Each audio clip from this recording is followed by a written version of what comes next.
Influencers are celebrities. That's the simplest way to think about it. They command an audience, they attract attention to themselves, they're able to communicate with their audience and really build that relationship just like a celebrity would. You know, you put a celebrity on the street, Tom Cruise on the street, he's going to get mobbed for interviews. You put PewDiePie on the street, he's going to get mobbed for interviews, right? So it's the same type of mentality. You're buying the relationship they have with their audience. You can buy their audience a lot cheaper using media and using advertising, but you're not going to get that same relationship with the audience. That relationship is valuable because you don't always want to be the person as a marketer, you don't always want to be the person having to tell your audience what to think about you.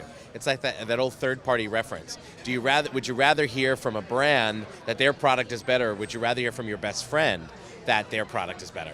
You know, that's one of the things we deal with all the time at Collective when we're working with the brands is how do we get the brand's message to become authentic to the audience? And by working with an influencer, sometimes it's that simple. You just want to get them as almost as a spokesperson and align yourself with them.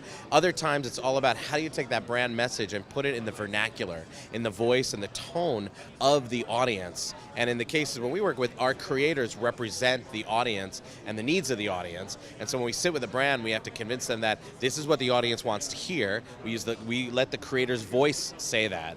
And then we put it in the way that the audience wants to hear it from their peers. And that's how the brand can become authentic.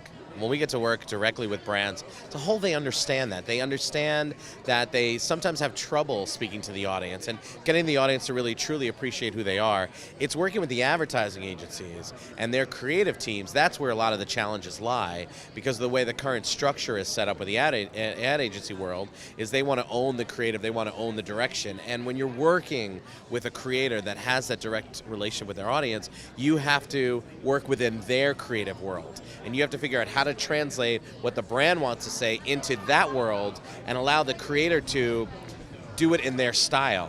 That way you get to have their audience come in as well, and they act as distribution. So a lot of times you have to think of it as you're paying for talent, production, and distribution all at the same time versus hiring them as an actor or hiring her as an actor, putting her in there, and then having to distribute the content and buy the audience. It doesn't work very well.